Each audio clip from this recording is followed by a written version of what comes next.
A storm was raging outside, but the real lightning struck in his chest. Adrian Kane froze in the doorway, watching the black maid cradle his autistic son, the boy smiling for the first time in years. He didn't know whether to thank her or fear what this moment would change forever. Before we dive into this unforgettable journey, tell us in the comments, where are you watching from? If stories about love, sacrifice, and second chances speak to your heart, hit that subscribe button, because tomorrow we're bringing you another powerful story you won't want to miss. The rain had stopped before dawn, leaving the glass walls of the Kane mansion speckled with drying droplets and city light. Inside, the house held a hush that felt rehearsed, sliced into neat squares by schedules and staff who moved like clock hands. In that hush, Adrian Kane made his morning perimeter in the study, tie precise, phone face down, eyes grazing a skyline that never looked back. He liked the distance. On his desk waited the daily stack: acquisition memories, litigation summaries, a speech draft that mentioned innovation 6 times, and the word family not once. The tablet chimed, Noah at 10, speech at 1. He did not delete the alert. He slid it to the next week, when meetings swallowed hours he could not get back. Upstairs, the staff kitchen smelled of toast and lemon polish. Grace Okoro stood at the sink, sleeves to her elbows, twisting a damp cloth as early light crept across the tile. First day, the housekeeper had said with a sympathetic smile and a clipboard. Temporary position. Light cleaning, laundry, help where needed. The pay would dent the bills on Grace's counter and put room between rent and worry. She had said yes before the offer finished leaving the woman's mouth. Big houses had their own weather. When you were new, you felt it. This one said perfection and don't linger. She breathed with the kettle until her nerves quieted. Okoro? Mrs. Briggs appeared like a comma, softening what came next. Mr. Kane prefers the study dusted before 8. The boy is in the sunroom. He keeps to himself. Grace dried her hands. Noah. 7, Mrs. Briggs said, gentler.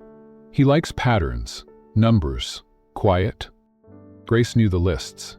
She had heard versions of them in different homes. Lists were useful, but they were not a person. Thank you, she said. I'll keep to quiet. The study greeted her with wall-high books and a desk polished to a shine.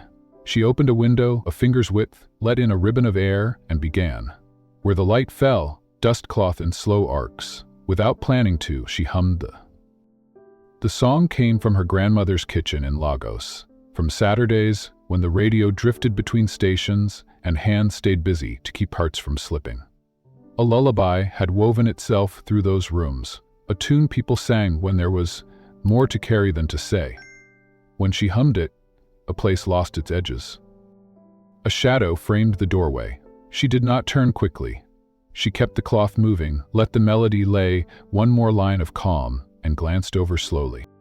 Noah stood there in bare feet and an oversized t-shirt, hair a soft, uncombed cloud. He looked past her, not at her, at the books, the window, the neat loop of the blind cord. His hands opened and closed twice, a small, private metronome. Good morning, Grace said, rounding the words so they would not scrape. She did not reach for him. She let the quiet be a bridge and set one small note upon it. He stepped in, then pivoted to the floor where sunlight cut a pale rectangle. She moved one blind slat a fraction so the stripe lengthened. His shoulders eased.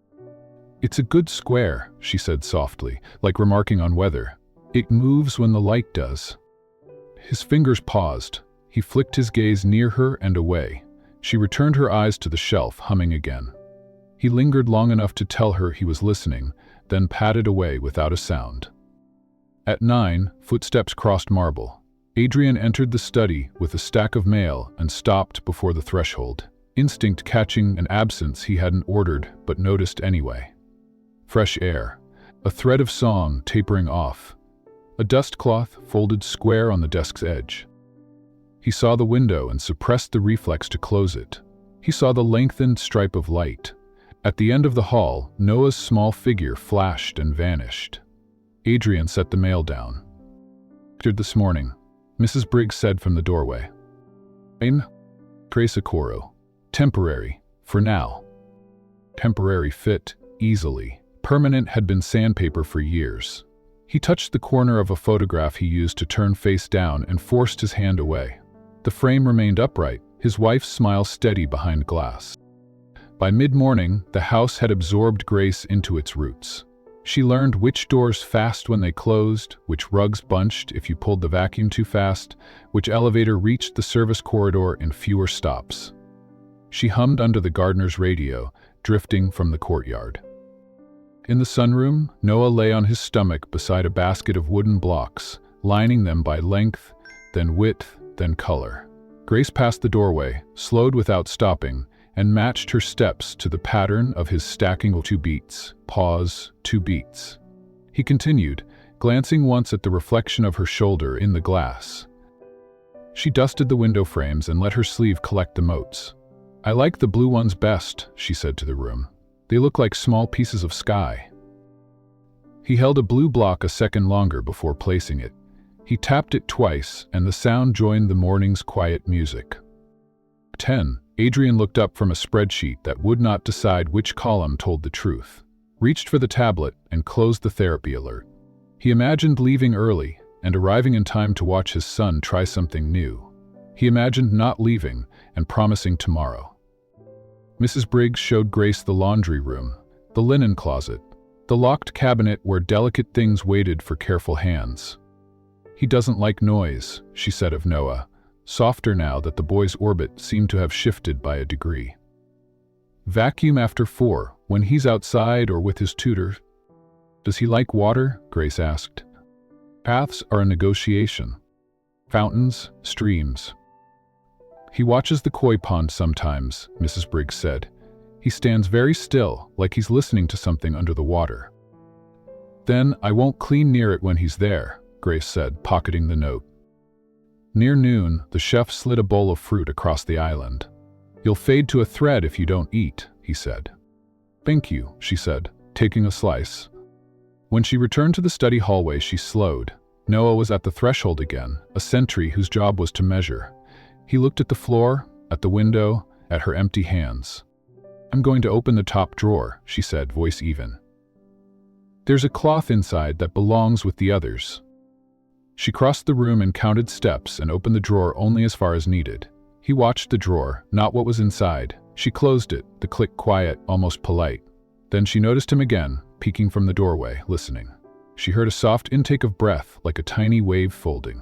Noah's toes curled against the threshold, the wooden floor cool beneath him. Grace let the lullaby settle, one last easy note, and lifted her eyes. He was still there, peeking, listening, measuring the room, counting each quiet second, not moving.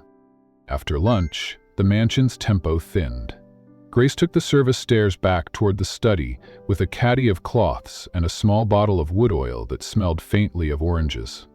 On the landing, she heard distant vacuum, a delivery cart's hum, and water whispering through hidden pipes.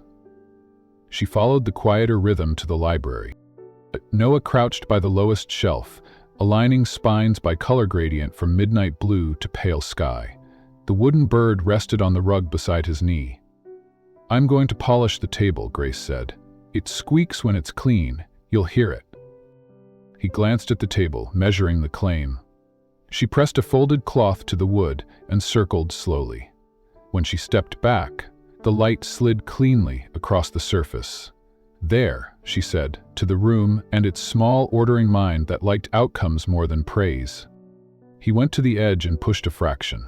The squeak answered. A quick, bright smile flickered and vanished, and he returned to his gradient. Upstairs, Adrian stood outside a conference call and watched the line on his phone, counting minutes. He had intended to walk to the sunroom and had turned instead into email. Good fathers, provided. Good fathers also showed up. His father had done one and not the other. The contradiction weighed in his chest like a coin. When the call ended, he checked the hallway camera and caught a still of the library. Boy at the shelf, new maid at the table, a ribbon of sun across polished wood. No crying, no flinching. He shut the tablet as if he had seen something private. "You found him," Mrs. Briggs said when Grace emerged with the caddy. "Found the gradient," Grace answered. "I only made the table sing." Mrs. Briggs's mouth softened. He hasn't smiled at a squeak in a long time. Maybe the squeak was waiting, Grace said. The afternoon drifted forward. She quieted a hinge with a drop of oil and straightened a frame no one had touched in months. At 3, Noah sat by the sunroom door, close to the garden. He rolled a blue marble along the grout line where tile met glass. Grace lowered herself a polite distance away and produced a second marble from her pocket. She rolled hers a breath after his. When he stopped, she "Be like paths," she said. "Lines that go somewhere." He tilted his head. The koi flicked their tails. Grace hummed the lullaby, softer than the air conditioner, and the morning's thread tied itself to the hour. Noah loosened his grip on the marble and set the bird carefully between the two blue spheres, beak toward the glass. Upstairs, Adrian rewrote an email and kept a kinder version. The world had arranged itself into before and after without asking him. Before had been reliable, after had been jagged. He had tried to smooth it with work and rules. Some days structure felt like kindness. Some days it felt like... At 4, the tutor arrived and Noah withdrew to the study table with a lined notebook and a tray of tokens. When the tutor left, Noah slipped into the window seat alcove outside the library. Grace stood where he could see her in the corner of his eye and leaned a shoulder to the wall. "I'm finished for today," she said. "I'll put away the cloths. Tomorrow, I'll bring oil for the hinge and a smaller brush for the frames." Noah's toes flexed inside his socks. He lifted the bird and lined its beak with the edge of the trim, aligning corners with care. She let the stillness hold and turned toward the service hall. At the corner she knew, without looking, that he was peeking after her, measuring again. In his office, Adrian closed his laptop. He opened the camera view and saw an empty hall, a neat square of light and the edge of a figure half hidden by a doorway, watching where someone had just been. The band around his chest loosened another fraction. He walked the long way to the elevator to pass the sunroom and the study, letting the quiet show him what... As the sky gentled, the house smelled of oranges and clean wood. The square of light on the study floor climbed the wall and vanished. Grace folded the last cloth into the caddy and paused at the threshold, the old song quiet. Noah stood half behind the frame, peeking in. He clutched bird, then let it rest. She offered a small smile and a word that asked nothing back. "Good night." He stayed in the doorway, listening, as she stepped away, and the house, for the first time in a long time, felt like it might make room for a different kind of quiet. The drizzle had begun as little more than a whisper on the garden's leaves, a soft percussion that blurred the edges of the gray morning. Grace stood at the kitchen counter, rinsing a small stack of dishes, when she caught sight of movement through the rain-speckled glass. Noah was out there again. He sat cross-legged on the damp stone bench beneath the old magnolia tree, his thin hoodie pulled up against the chill. His small hands were folded in his lap, his eyes fixed on something distant, unreachable. Grace dried her hands quickly, the hum of the dishwasher fading behind her as she walked toward the mudroom. She hesitated for a moment, hand hovering over the carved wooden bird in her apron pocket. She had spent the previous night sanding it smooth, painting its wings a pale shade of blue, hoping the quiet colors would feel safe to him. She didn't know if he'd take it, didn't even know if he'd let her get close. Outside, the drizzle softened the edges of the sprawling garden, the air smelling of earth and wet leaves. Grace's shoes made almost no sound on the flagstone path. She slowed as she reached him, careful not to startle him. "Hey, Noah," she said softly, her voice threaded with the same warm tone she'd used on her younger siblings back home. "Mind if I sit for a moment?" He didn't answer. He rarely did. His gaze flicked briefly to her before returning to the magnolia's petals swaying in the breeze. Grace sat anyway, leaving a respectful distance between them.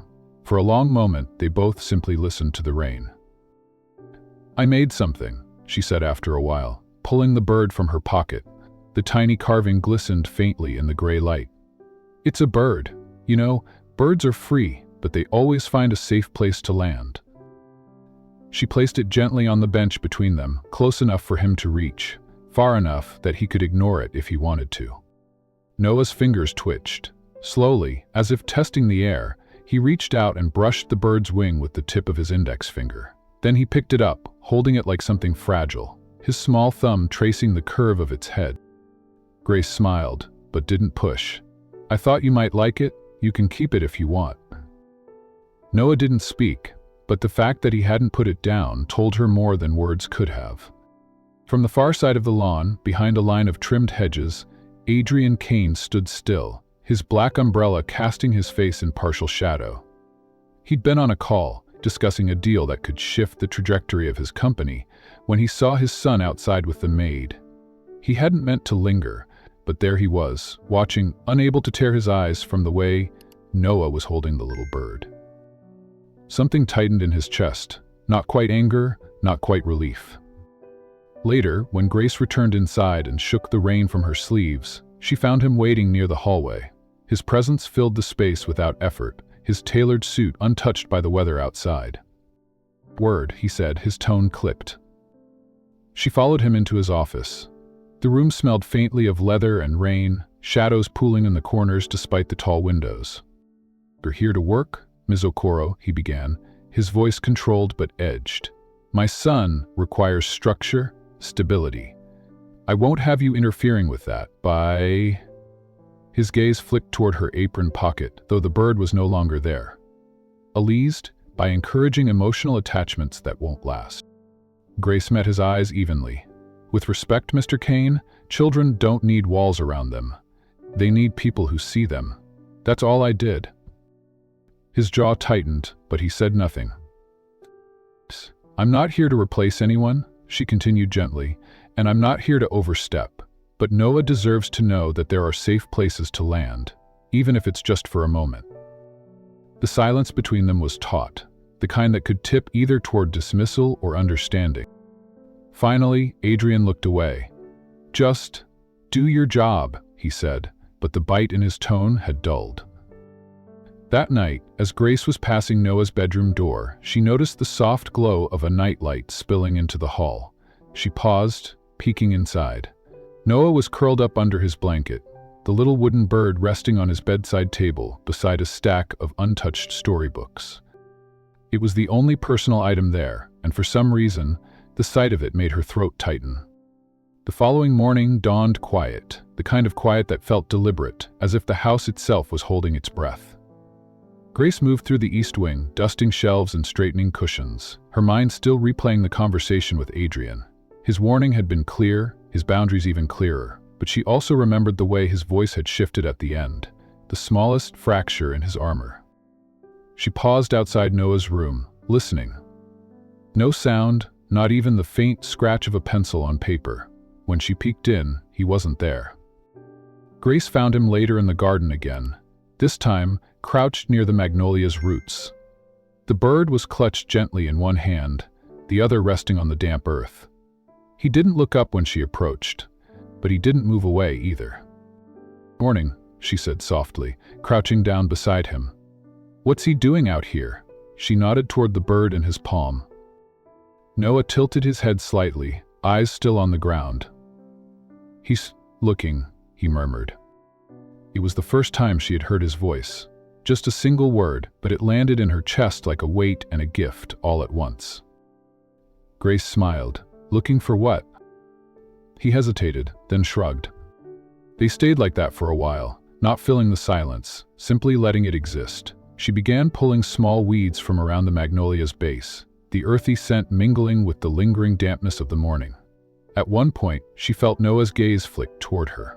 When she glanced back, his eyes darted away, but the corner of his mouth curved the tiniest bit. From his study window, Adrian watched again. He had intended to focus on his laptop screen, but his attention kept snagging on the sight of Noah outside with the maid. There was no hesitation in Noah's posture, no tightness in his shoulders. Adrian leaned back in his chair, fingers steepled. He told himself it was coincidence. Yet the image of Noah holding that carved bird was becoming impossible to ignore. That evening, Adrian found Grace in the laundry room, folding freshly washed linens. The soft scent of lavender rose with each movement. "You took him outside again," Adrian said, leaning against the doorframe. Grace didn't look up. "He was already there. I just joined him." His tone sharpened. "I told you. You told me not to interfere. she interrupted, her voice steady but respectful. "But Mr. Kane, you can't stop the world from touching him. And you can't stop him from wanting to touch it back." The air between them was charged, his authority clashing with her quiet conviction. "You think I haven't tried to give him the best?" Adrian's voice rose slightly, something raw threading through it. "I've built walls to keep him safe." Grace's gaze finally met his. "And maybe those walls are keeping him in." They stared at each other, the hum of the dryer filling the silence. Adrian's jaw worked, but no rebuttal came. He pushed away from the doorway and left without another word. Later that night, Grace walked past Noah's room once more. The door was ajar. Inside, Noah sat cross-legged on his bed, the wooden bird balanced on his knee. He was whispering something to it, his tone low and deliberate, as if telling it a secret. Grace didn't intrude. She simply smiled to herself and continued down the hall, her steps quiet against the hardwood floor. The following day brought heavier rain, the kind that blurred the world into silver streaks. Despite the weather, Noah sat near the window, watching droplets race down the glass. Grace approached with a small tray, hawk-choked, just warm enough, with a marshmallow floating on top. She set it on the table beside him. "For when you're ready," she said. He didn't reply, but after she left the room, she glanced back to see him take a careful sip, his other hand resting protectively over the bird. In his study, Adrian's eyes followed Grace as she moved through the hall. He didn't know whether to be irritated or something else entirely. She was defying his caution, but she wasn't reckless. She wasn't forcing herself into Noah's space. Somehow, she was being let in. That night, as Adrian passed Noah's door on the way to his own room, he saw it for himself. The carved bird, resting on the bedside table, framed by the glow of the nightlight. And for the first time in years, Adrian realized the table wasn't empty anymore. The storm rolled in without warning. By late afternoon, the sky had shifted from pale blue to a brooding slate, and the first rumble of thunder seemed to shake the glass walls of the Kane estate. Rain splattered hard against the tall windows, the wind carrying with it the scent of wet earth and an electricity that made the air feel charged. Grace had been in the kitchen, wiping down the counters, when she heard the first sharp crack of thunder.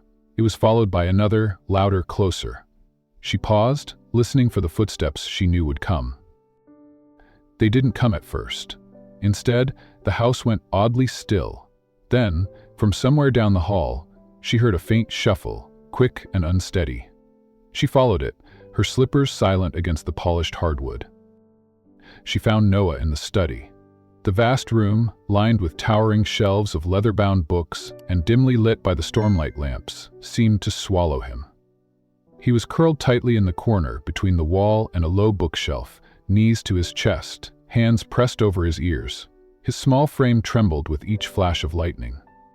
Grace's heart clenched. She approached slowly, her movements soft and deliberate, careful not to startle him.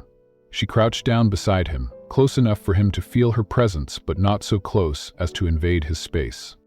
"Hey, sweetheart," she murmured, "it's just the sky talking a little too loud tonight." Noah's eyes flicked toward her briefly, wide and glassy, then darted away. Another thunderclap cracked through the air and he pressed his forehead to his knees, rocking slightly. Grace shrugged the folded blanket she had draped over her arm, something she'd brought just in case, and wrapped it gently around his shoulders. She didn't try to pull him toward her, just let the warmth settle over him like a shield. Then she began to hum, her voice low and steady, the notes of the same old Nigerian lullaby she had sung absent-mindedly on her first day here. At first, he stayed rigid, eyes fixed on the floor, but as the lullaby wound its way through the tense air, his shoulders eased, just enough for her to notice. His rocking slowed, his breathing steadied, falling into rhythm with the melody. Grace shifted slightly, leaning her back against the wall beside him. She kept humming, letting the storm's roar fade into the background. After a few moments, Noah leaned, almost imperceptibly, toward her. Then, without a word, he rested his head against her shoulder. The moment was fragile, like glass. One wrong move and it would shatter. Grace didn't move except to keep the lullaby flowing, each note a thread that seemed to tie him back to calm. Outside, Adrian's black town car rolled up the driveway. He'd returned earlier than expected, the meeting in the city cut short by the storm's disruption. The driver pulled under the portico, and Adrian stepped out into the rain-scented air. He entered the house quietly, shaking droplets from his coat, intending to check his messages in the study before dinner. But when he pushed open the heavy oak door, he froze.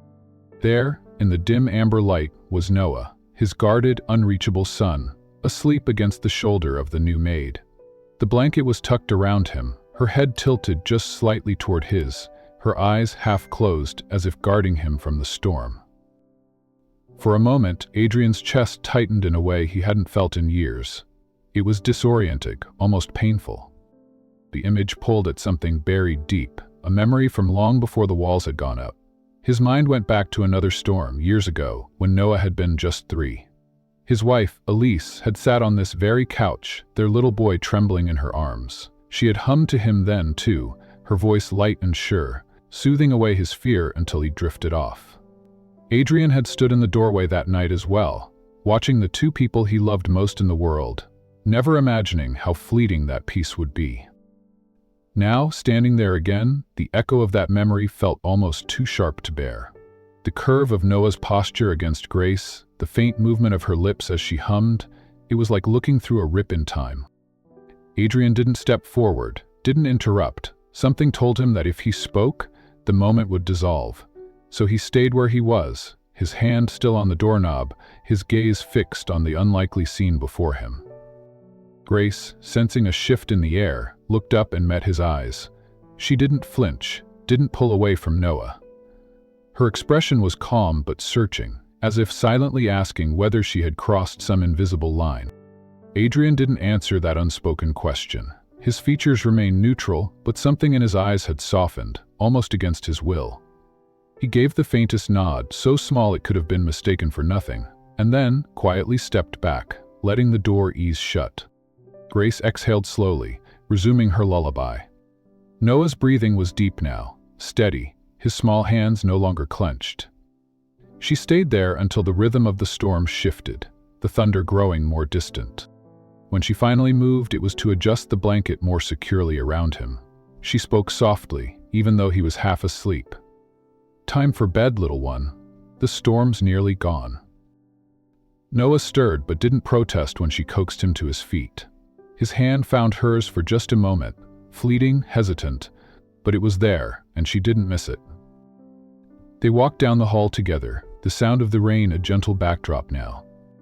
When they reached his room, she guided him to bed, smoothing the covers over him. The carved bird sat on the nightstand, exactly where he had left it.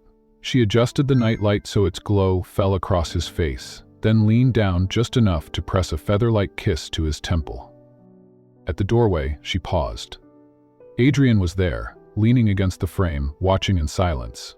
His gaze moved from Noah to her, and though he said nothing, the storm in his eyes was quieter than it had been in days. Grace offered a small nod, then slipped past him into the hall, leaving father and son in the soft amber glow. Adrian lingered in the doorway a moment longer after Grace stepped past him. His eyes rested on Noah, who had already drifted back into a peaceful sleep, the sound of the rain masking the faint whisper of his breathing. It was strange how still the boy looked, how untroubled, as if the storm outside hadn't been tearing across the sky only minutes ago. He shut the door partway and followed the direction Grace had gone. He found her in the hallway near the servants' stairs, smoothing the edge of the blanket she'd carried from the study. She seemed to sense his approach without turning. It calmed him, Adrian said at last. His tone wasn't accusing, but it wasn't warm either. Grace glanced up, her expression measured. He was frightened. "He usually rides it out on his own," Adrian replied, though the words sounded flat even to his own ears. Grace studied him for a moment. No child should have to ride it out alone. There was no defiance in her voice, just a quiet certainty. Adrian didn't respond right away. He could still see Noah in the corner of the study, wrapped in that blanket, resting against her, as if he trusted her without even realizing it. That trust was something he himself hadn't been able to earn in months.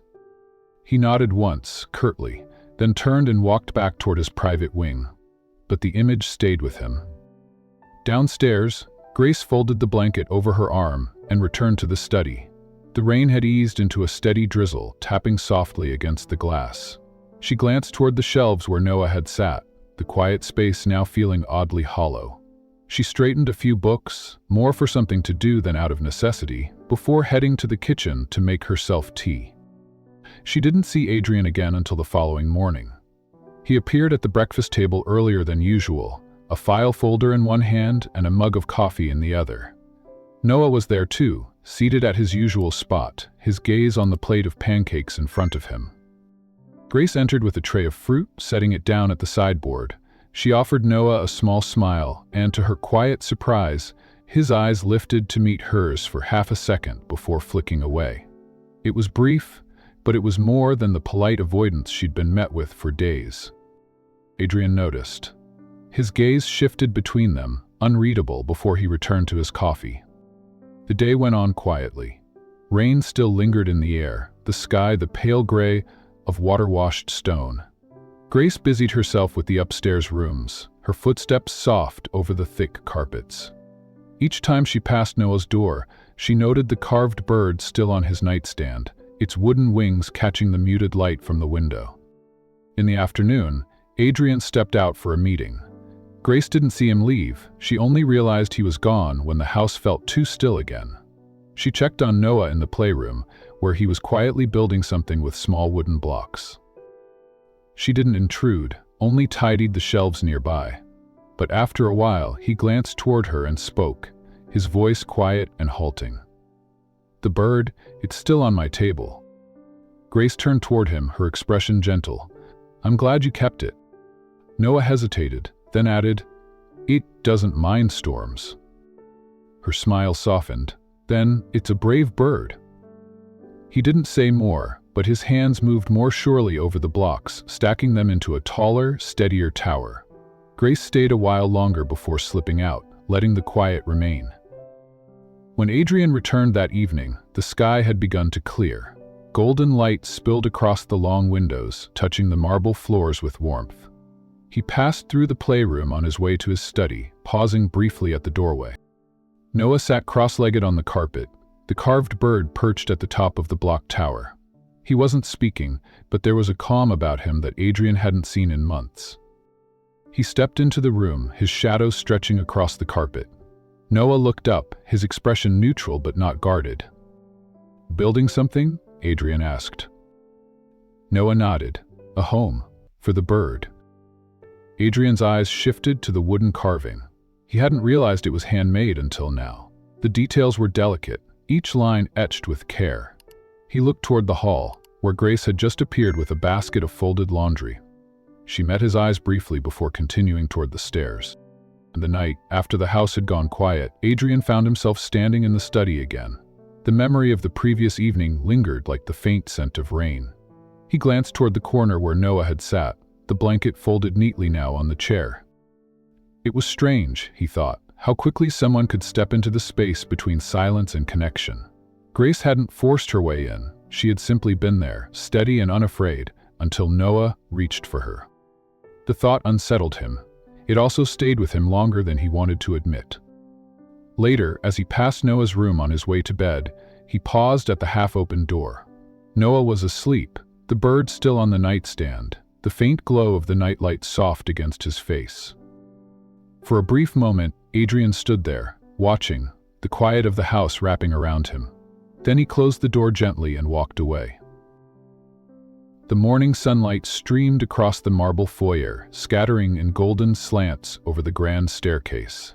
Grace was carrying a basket of fresh linens up toward the guest rooms when the low, confident click of heels reached her ears. She glanced down just as a woman stepped through the front door, her posture straight, her tailored coat the color of deep wine.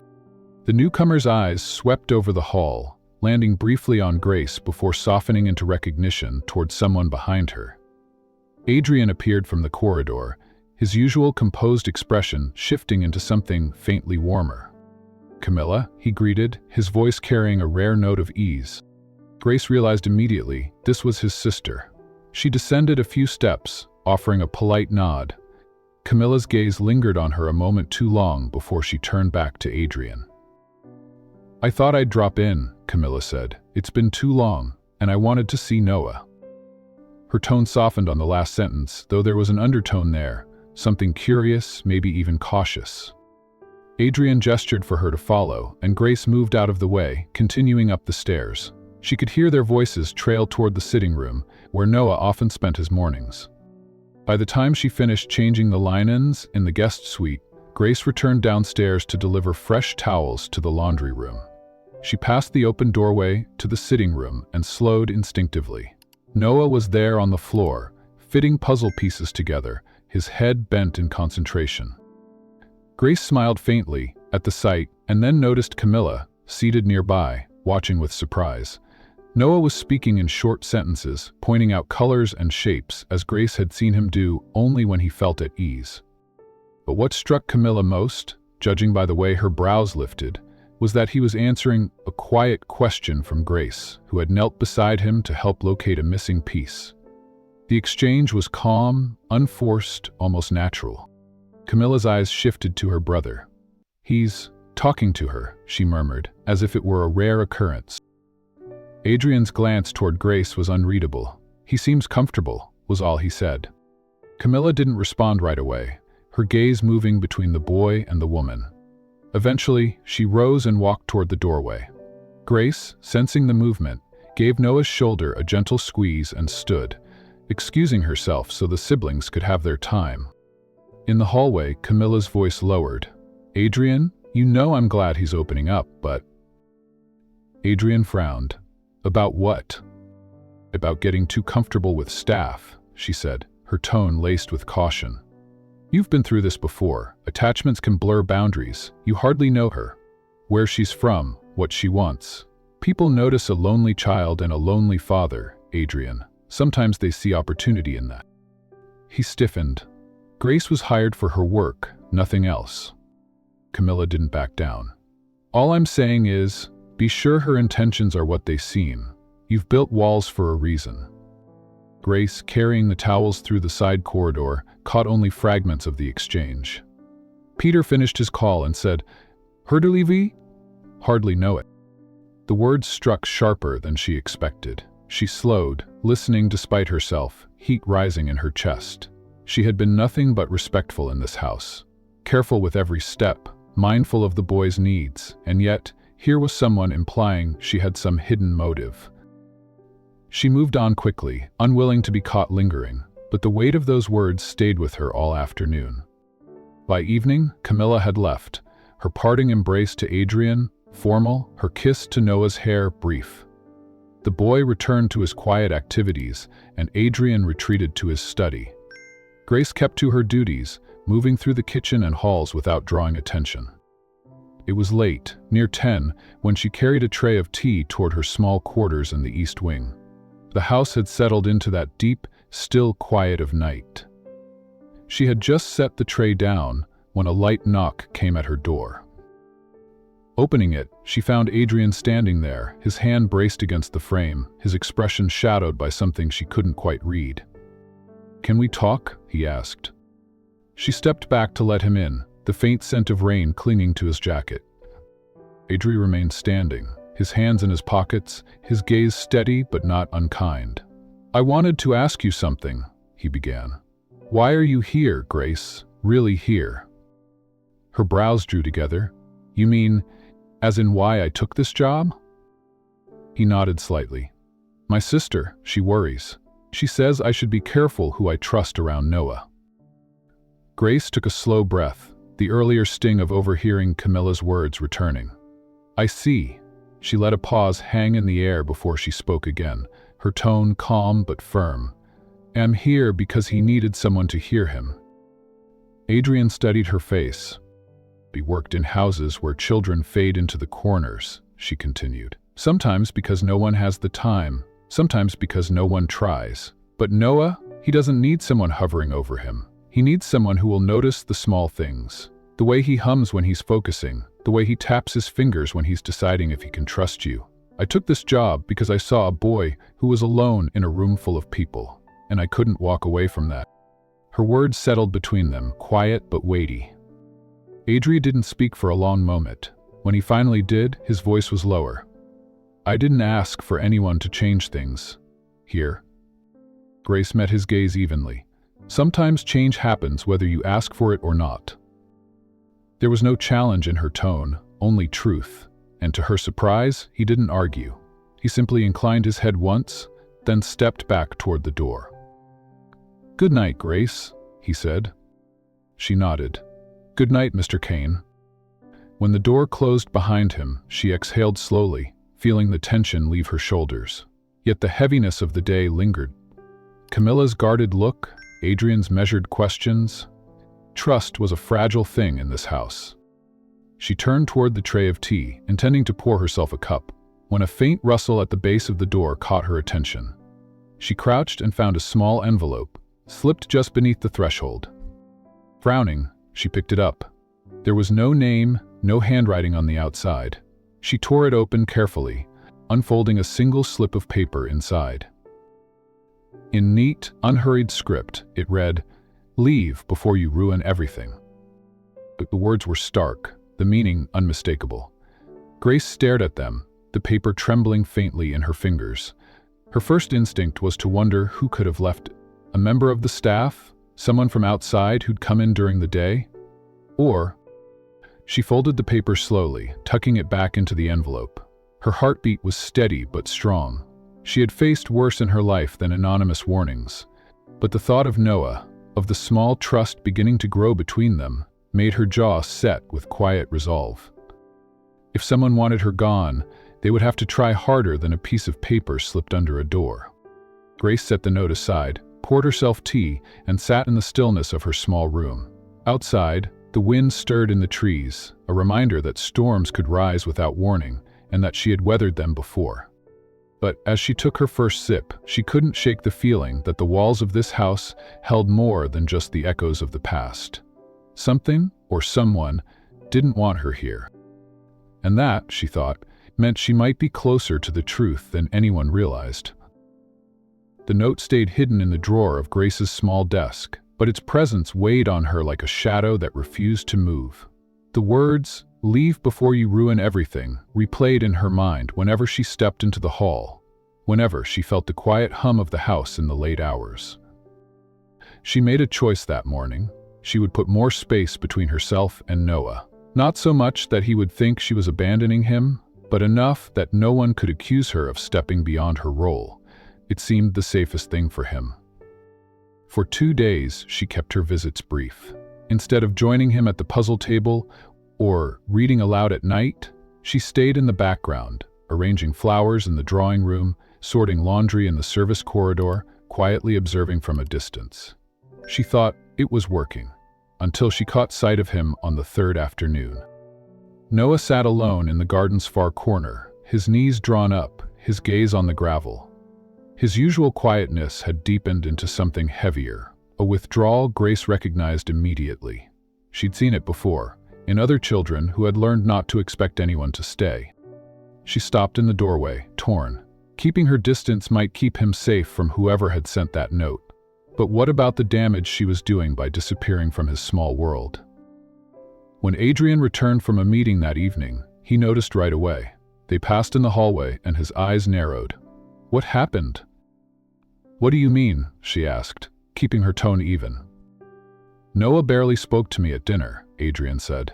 "Yesterday he was telling me about the books you'd been reading to him. Now, he won't even meet my eyes."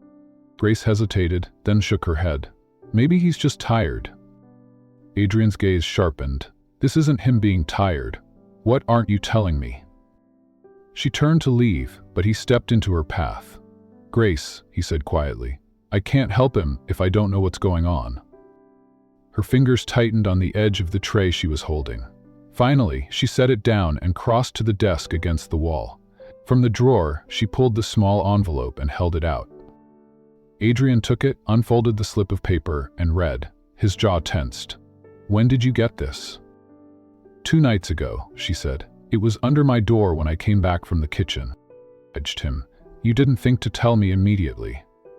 His voice was low but edged. "I didn't want to cause trouble," she said. "It's probably nothing. I've had worse things said to me before."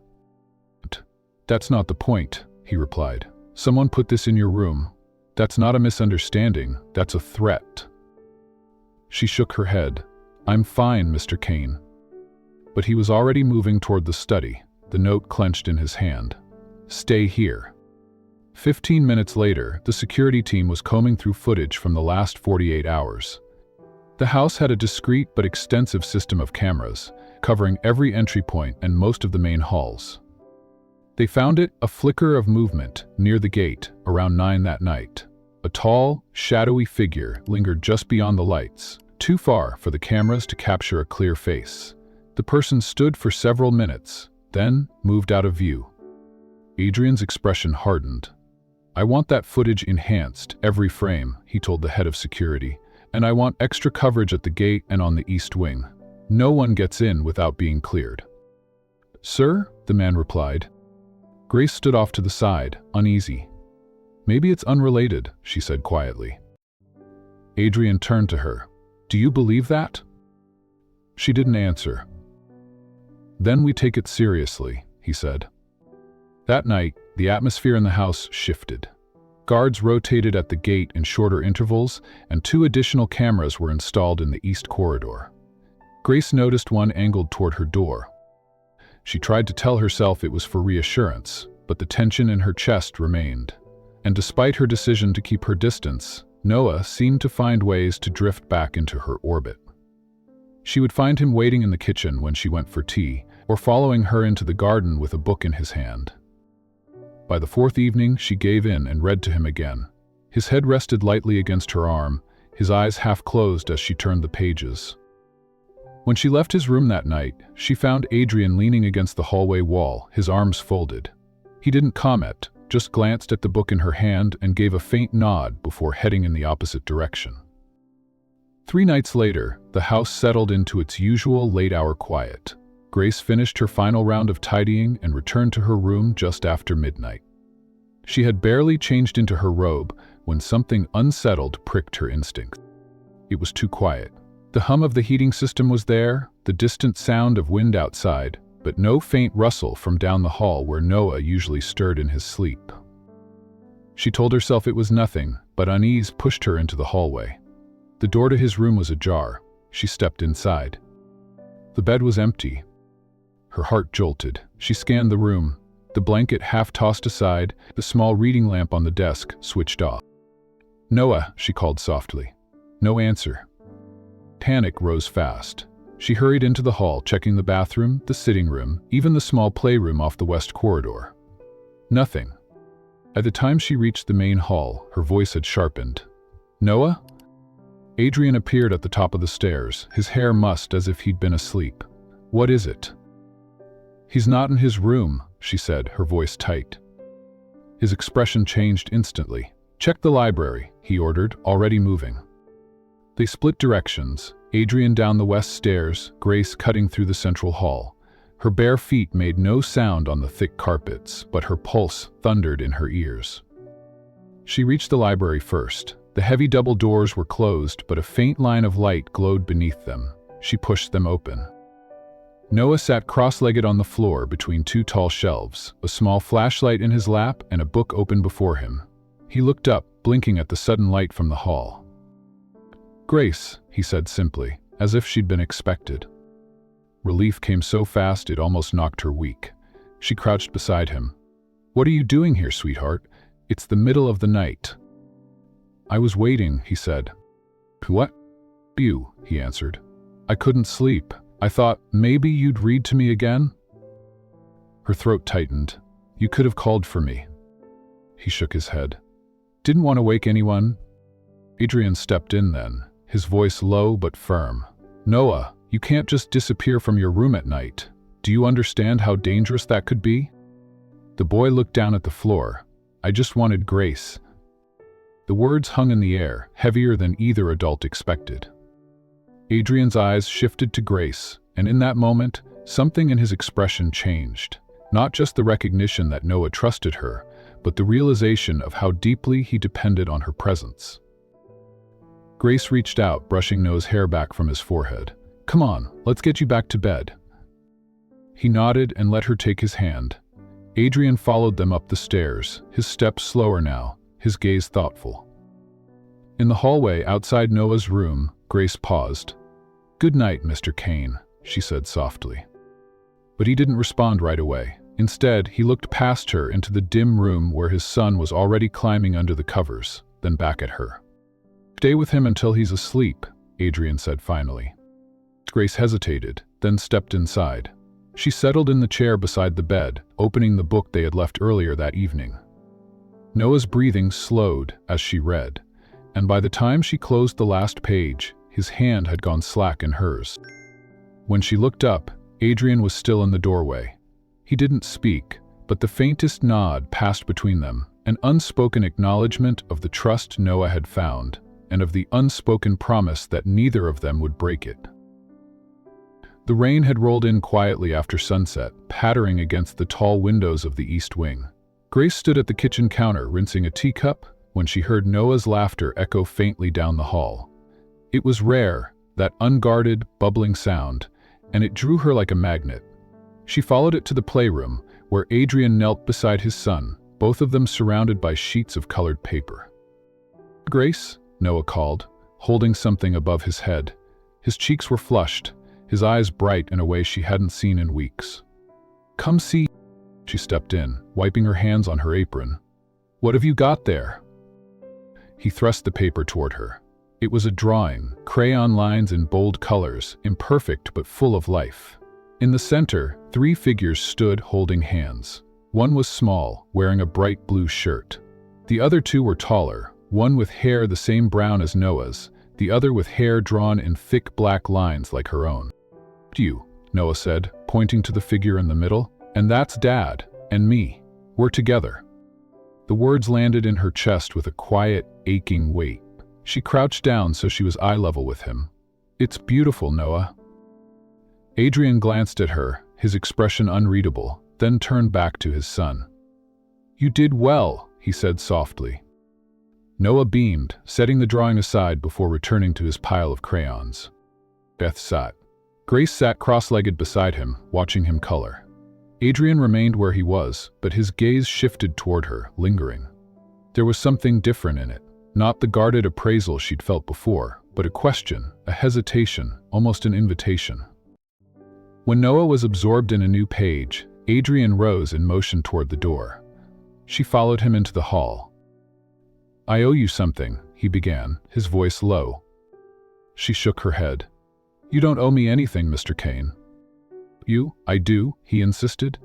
"When you first came here, I assumed you were just another temporary hire. I judged you before I knew you."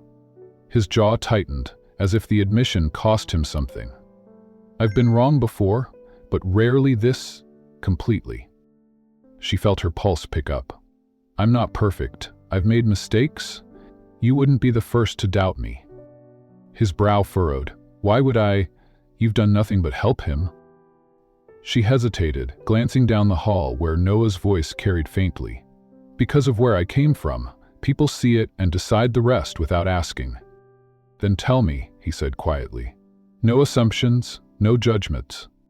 For a long moment, she said nothing, her fingers curling lightly into her palms.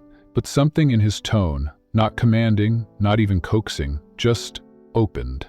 Loosened a knot she hadn't realized she'd been carrying since she walked into this house. "Fabian Brookfield," she began, her voice steady but low. "One of the older neighborhoods, where the buses only came twice a day and the corner store closed early if the owner wasn't feeling up to it. My mother raised us, me, my sister, and my brother, on her own after my father left. She worked nights cleaning offices, and sometimes I'd sit in the break room with my homework until she was done." She could see the faint tightening in Adrian's expression, the flicker of recognition at the image.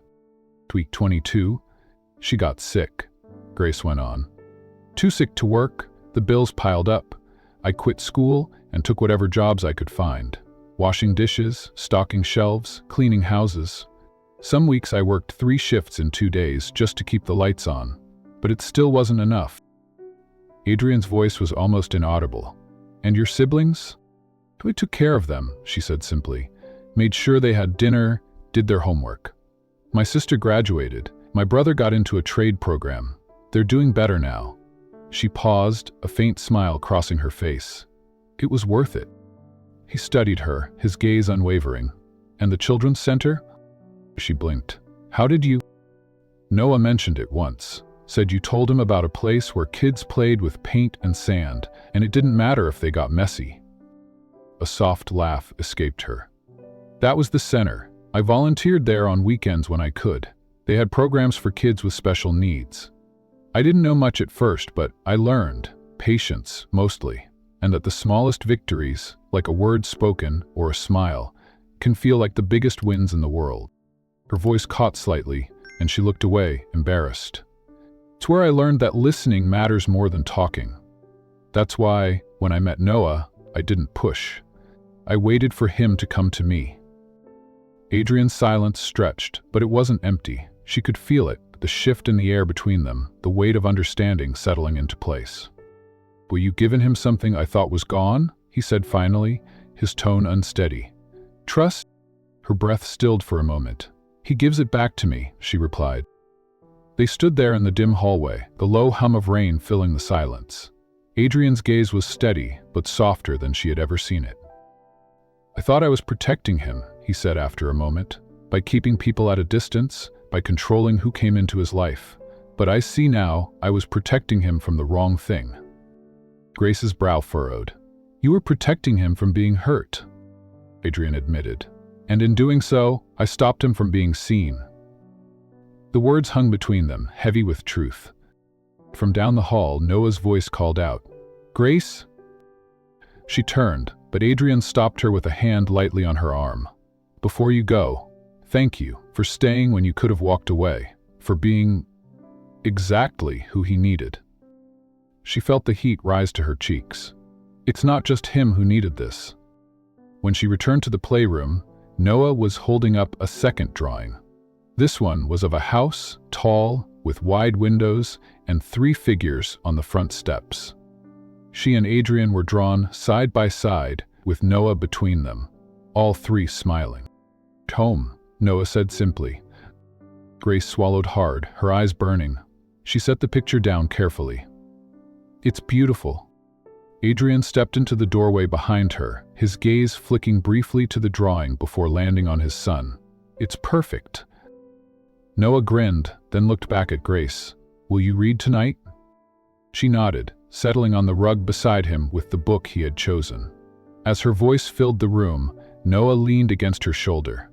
Out of the corner of her eye, she saw Adrian move closer, lowering himself to sit on the other side of his son. For the first time, it felt less like a line between employer and employee, and more like something shared. By the time Noah's eyelids drooped, the storm outside had faded to a soft drizzle. Grace closed the book, easing herself up carefully so as not to wake him. Adrian followed her into the hall. It's drawing again, he said quietly. You know that, right? He hasn't done it this much since. He stopped, shaking his head. It doesn't matter. The point is, you've brought part of him back. Grace searched his face. I didn't do it alone. Maybe not, he said, but you were the first step. They lingered in that narrow stretch of hallway, rain-soft light spilling from a nearby window. Grace felt the impulse to say more, about the note, about the unease still curling in her stomach, but for the first time in days, the weight between them didn't feel like fear. It felt like possibility. Adrian's voice broke the moment, low and certain. I won't forget what you told me tonight, or what you've done for him. For us. And for the first time, she believed him. The storm announced itself with a low, rolling growl that seemed to tremble through the mansion's bones. Grace was in the upstairs hallway, tucking the last blanket around Noah, when a sudden flash of lightning lit the room white. His eyes flickered open for a moment, but she smoothed a hand over his hair, murmuring that it was just the sky talking. He sighed, settling back into sleep. By the time she stepped out into the corridor, rain was thrashing against the tall windows in wild sheets. The wind pressed against the glass with a moaning sound, the old house creaking in answer. She descended the stairs slowly, hand brushing along the banister, and caught sight of Adrian in the living room. He was standing near the window, watching the storm as though it had called him there. A crack of thunder followed, sharp and immediate, then sighed for the weather before the lights flickered once, twice, and died. The sudden darkness pressed in, the rain's roar now the only sound. Grace froze halfway into the room. "Power's out." Adrian's voice was steady. "It happens during storms this bad. The backup generator will take a few minutes to start if it starts at all tonight." A faint shuffle, then the flare of a match. He lit a thick candle on the mantel, its glow softening the hard edges of the room. The flicker caught on his face, casting shadows across his jaw. "Sit," he said quietly. She hesitated, then moved toward the couch. The candlelight pooled between them as he placed another on the low table. It was the kind of light that made the space feel smaller, more intimate, as though the rest of the world had been pushed away. "You're not afraid of storms, are you?" he asked after a moment. She shook her head. "No, but they make me aware." He tilted his head. "Aware of what?" She searched for the right words. How quickly things can change. One minute you're in the light, the next you're in the dark. You can't control it, you just adjust. He studied her for a moment, something unreadable in his gaze. "You've had to do that a lot, haven't you? Adjust." Her chest tightened. She let her eyes drift toward the candle flame. "When I came here, I thought it would be temporary. People like me don't last in houses like this. Billionaires don't keep people like me." His brow furrowed. "People like you?" She gave a small, humorless laugh. "People who grew up counting change at the grocery store to see if we could afford milk. People who learned early that security is something you hold in your hands, not something you live in. I expected this to be just another job, I'd be forgotten." Adrian's expression shifted, the flicker of candlelight catching in his eyes. "Is that still what you expect?" Her fingers twisted together in her lap. "I don't know. You've been different lately. But difference doesn't always last." She hesitated, then added, "I've seen kindness turn to dismissal before." The wind howled outside, rattling the glass. Adrian leaned forward, his forearms resting on his knees. "Grace, I can't speak for the rest of the world, but I can tell you this. I haven't felt this alive in years. Not since before." He broke off, eyes momentarily clouded, then pressed on this house I thought was gone. "And I don't want you to leave." Her breath caught, the words hung in the air, fragile and enormous at once. "You mean for Noah," she said softly. His gaze held hers, "For both of us." She felt the heat rise under her skin, her pulse a steady drumbeat in her ears. The room seemed to draw closer, the shadows deepening around the edges. Another flash of lightning split the darkness outside, followed by a violent crack of thunder that made her flinch. His hand moved almost without thought, covering hers where it rested on her knee. The contact was warm, grounding, and yet it sent a ripple through her that was anything but steady. Neither of them moved. The candle flickered, the flame bowing and straightening again. She met his eyes, and for a long, unbroken moment, they simply stayed there. Two people, suspended in a pause that felt like it could change everything. The generator did not hum to life. The storm raged on. The sound of the rain filled the silence between them. It was not awkward, but taut, like a held breath. Grace's gaze flicked briefly to where his hand rested on hers. She could have pulled away. She didn't. "I've been careful for a long time," Adrian said finally, his voice low, almost blending with the storm. "Careful with my words, my choices, my attachments. It was easier to keep life ordered that way, but it was also empty." She swallowed, the faint tremor in her chest betraying the calm she was trying to hold. "Empty can be safe." "You agreed. Safe, but not living." "Not really." His thumb brushed once, just once, against the side of her hand, as though testing the ground between them. Her pulse jumped. She should have looked away, but instead she found herself holding his gaze, searching it for something she wasn't sure she'd find. "Grace," he said, her name careful, deliberate. "If you walked out of here tomorrow, this house would go back to being exactly what it was before. Silent, ordered, lifeless. I don't want that again." She wanted to answer, to tell him what those words did to her, but the truth tangled somewhere between her heart and her throat. "You've changed things too," she managed finally. "For me." His brow softened. "How?" She let out a slow breath. "By proving not everyone who has the power to push you out will."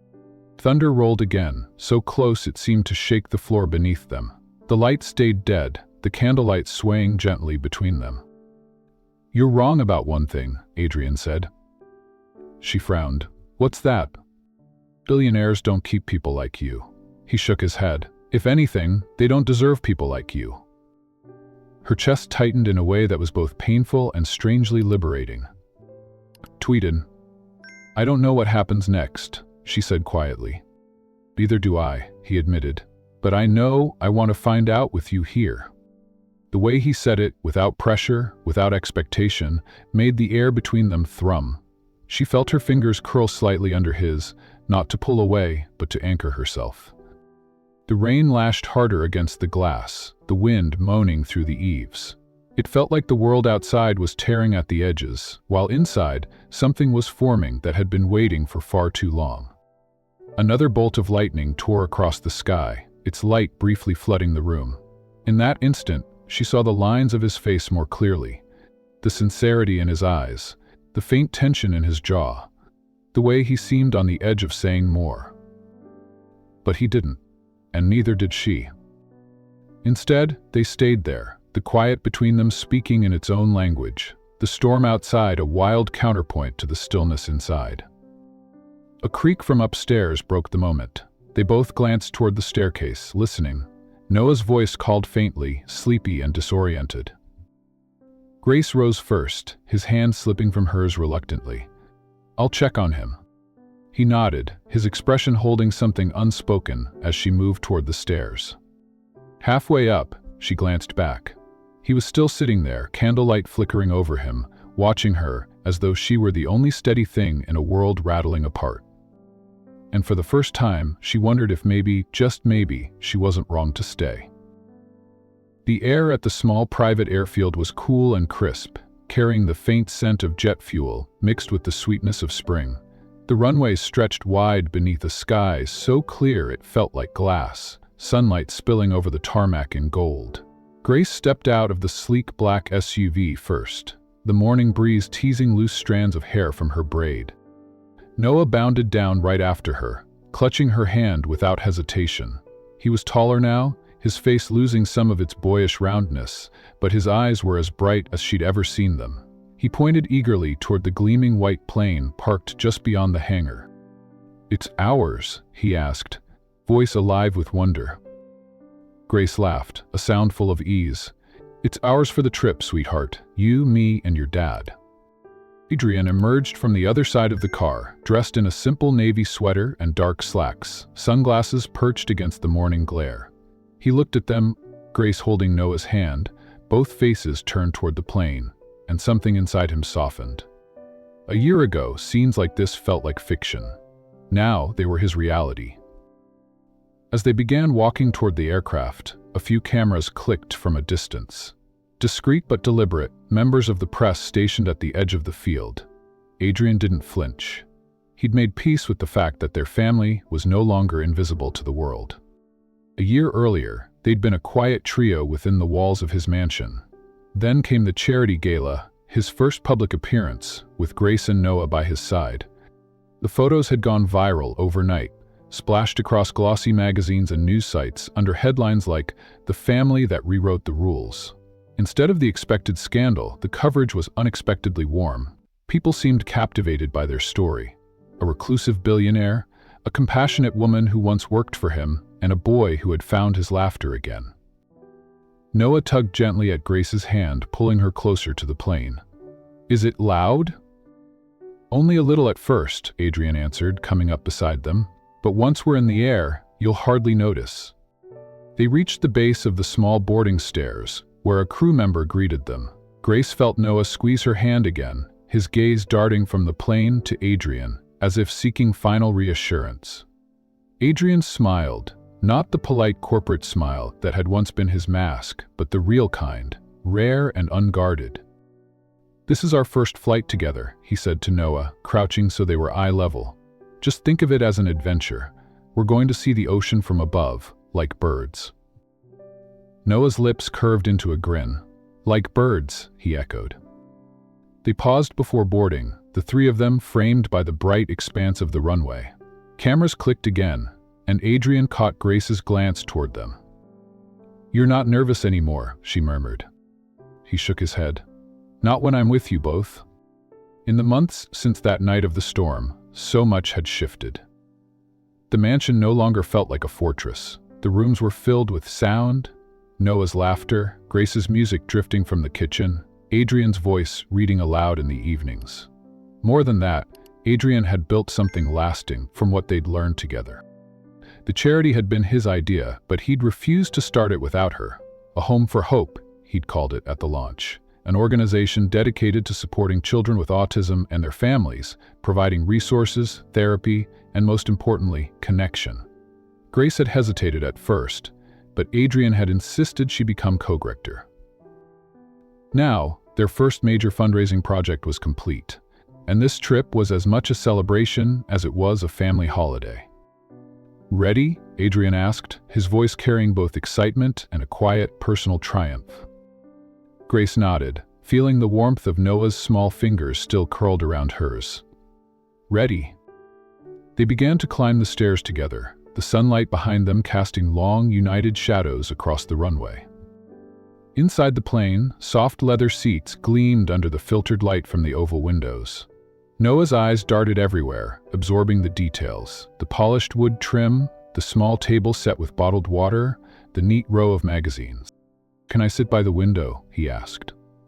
Grace smiled. "Of course." She guided him to the seat just behind the cockpit door, buckling him in before sliding in next to him. Adrian took the seat across the aisle, removing his sunglasses and setting them on the table. As the engines began their slow, steady whir, Noah's grip on her hand tightened briefly, then relaxed. "It's not too loud," he said after a moment, clearly relieved.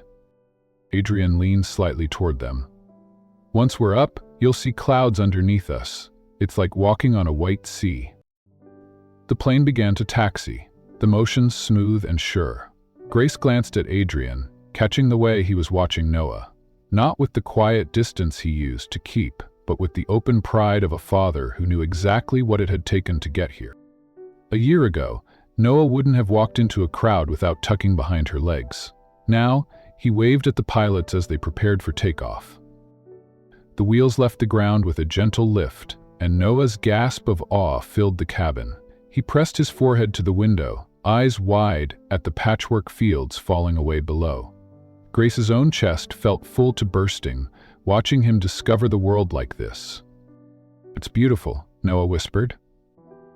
"Yes," Adrian said, his gaze flicking to Grace. "It is."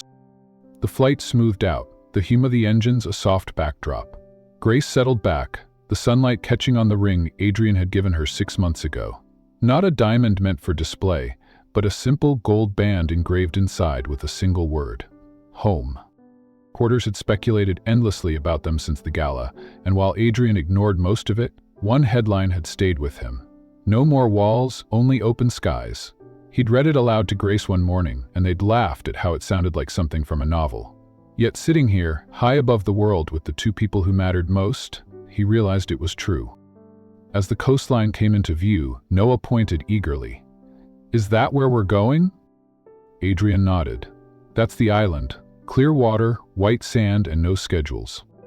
Grace reached across the aisle, her fingers brushing Adrian's. He caught her hand, their eyes meeting in a quiet exchange that said more than words. They had weathered storms, both literal and the kind that lived in hearts, and found something worth holding on to. When the plane began its descent, Noah's excitement was almost uncontainable. He leaned forward, chattering about swimming, building sandcastles, and maybe even learning to snorkel. Grace laughed, promising they would try everything. As the wheels touched down on the small island runway, sunlight streamed through the windows, warm and unbroken. The engines slowed, and the cabin filled with the sound of the crew moving to open the door. They stood together at the top of the steps for a moment before disembarking, the breeze lifting their hair, the sea glittering in the distance. Adrian glanced at Grace and Noah, then out toward the open sky. 1 year ago, they had been three people finding their way toward each other in the shadows of old fears. Today, they stepped forward as a family, ready to meet whatever waited beyond the horizon. Hand in hand, they walked down into the sunlight. No more walls, only open skies. Life changes in ways we can never fully imagine the moment we become parents. Before children, the world feels centered on our own ambitions, our own routines, and our own dreams. But once a child enters our life, everything shifts. Suddenly, every choice, every plan, and every heartbeat is tied to someone else. Someone so small, yet so incredibly important. And it is in that shift that life finds some of its deepest meaning. Children have a way of grounding us in what truly matters. They remind us that our value is not measured only by our accomplishments or possessions, but by the love, safety, and guidance we can give them. They become both our inspiration and our anchor. When life feels uncertain, they remind us why we keep going. When the world feels harsh, their laughter is proof that joy still exists. Their presence gives us a reason to wake up in the morning, determined to try again, no matter how difficult yesterday was. Being a parent is not without its challenges. There are sleepless nights, constant worries, and moments of exhaustion that test our limits. Yet in the midst of these trials, children offer something no one else can: unconditional love. They don't care about our titles, our salaries, or our social standing. To them, we are simply mom or dad, the person they trust more than anyone else in the world. That kind of love is pure and irreplaceable, and it becomes the strongest support we can ever have. Over time, children become our greatest teachers. They show us patience when we are tempted to rush, compassion when we are quick to judge, and resilience when we feel ready to give up. They encourage us to be better versions of ourselves, not because they demand it, but because we want to be worthy of their admiration. Every milestone they achieve, their first words, first steps, first day of in moments of weakness, children have an incredible way of giving us strength. A simple hug from them can soften the heaviest burdens. A smile can dissolve the day's stress. They remind us that, even if we are struggling, we are still someone's hero. And that realization fuels our perseverance like nothing else. Life with children also deepens our understanding of legacy. We start to think not just about what we leave behind materially, but what values, lessons, and memories we pass on. We want to raise them to be kind, courageous, and strong, not just for their own sake, but because we know they will shape the future long after we are gone. Knowing that they carry a part of us forward gives our lives a purpose that reaches beyond our own lifetime. There is also a unique comfort in the bond between parent and child. Even as they grow and become independent, they remain a source of emotional refuge. They become people we can share our deepest thoughts with, people who will remember our stories, and people who, in their own way, will care for us when we need it most. This reciprocity of love, giving to them in their early years and receiving their support later in life, creates one of the most profound relationships a human being can experience. Having children doesn't just add to life, it transforms it. They teach us to appreciate small, ordinary moments. A shared meal, a walk in the park, a bedtime story, because we know these moments will one day be memories we hold on to dearly. They remind us that even in a complicated and unpredictable world, there is still innocence worth protecting and love worth fighting for. In the end, children are not just our dependents. They are our companions in life's journey. They grow alongside us, shaping our days and our hearts. They give us a reason to push through our hardest challenges and celebrate our smallest victories. And when we look back, we often realize that the happiest, most meaningful parts of our life are not the grand achievements or the moments of personal glory. They are the moments spent holding our children's hands, listening to their laughter, and knowing that no matter what, we have been loved deeply and truly. So yes, life becomes more meaningful when we have children. They are not just part of our story, they become the very heart of it. They are the strongest support we will ever know, the purest love we will ever feel, and the greatest legacy we will ever leave behind. Love, marriage, and children are three of the most beautiful threads that can weave the fabric of a life. They are not always perfect, they are not always easy, but when they are nurtured with sincerity, patience, and kindness, they become the foundation for a life filled with meaning and joy. Love is where it begins. It is not simply a feeling that comes and goes, it is a choice that is renewed every day. True love is not about finding someone who completes you, but about walking alongside someone who inspires you to grow, to dream bigger, and to be your best self. Love is in the little gestures, the smile across the room, the hand held during hard times, the willingness to listen when the world feels is patient when life is complicated, and it is generous even when we feel tired. Real love thrives on trust, respect, and the courage to be vulnerable with each other. Marriage takes that love and gives it a home.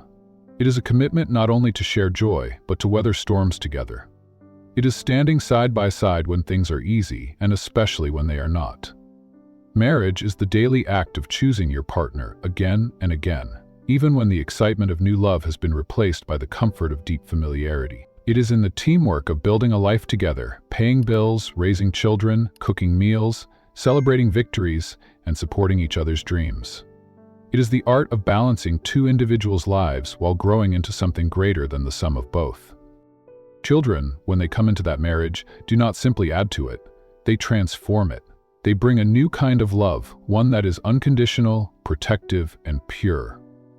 They challenge parents to see the world through fresh eyes, to be more patient, to find joy in the simplest things.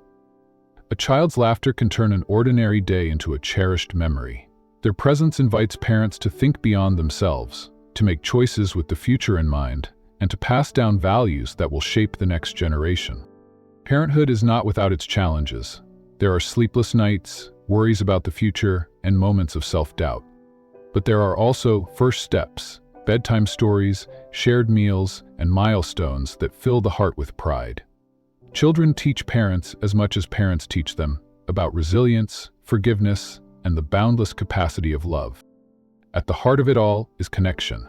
Love, marriage, and children are bound together by the relationships we build and nurture. Communication is key, not just talking, but truly listening. Understanding each other's needs, expressing gratitude, and resolving conflicts with respect keep love strong and marriage healthy. In raising children, communication means guiding them with empathy, giving them the confidence to explore the world while knowing they always have a safe place to return to. A positive view of love, marriage, and children is not about pretending everything is perfect. It's about recognizing the beauty that exists even in imperfection. It's about seeing the lessons in the struggles and the blessings in the small moments. It's about understanding that love deepens with time, that marriage becomes stronger through shared challenges, and that children grow best when they are surrounded by affection, stability, and support. To build such a life requires effort, yes, but also joy in the journey. It means celebrating each other's strengths, lifting each other during weaknesses, and creating traditions that bind the family together. It means laughing often, forgiving quickly, and never taking each other for granted. When love is the foundation, marriage the structure, and children the heart of the home, life becomes a story worth telling, one filled with compassion, resilience, and hope. These bonds remind us why we work so hard, why we dream so big, and why we hold on during hard times. They are the source of the most profound happiness a person can experience, a happiness that comes from knowing you are loved, you belong, and you are part of something greater than yourself. In the end, love, marriage, and children are not just milestones in life. They are the daily practice of building a life of meaning. They teach us that the greatest riches we can ever have are not in our bank accounts, but in the hearts of the people we love. And when we cherish those connections, we find that we have, in fact, everything we could ever need.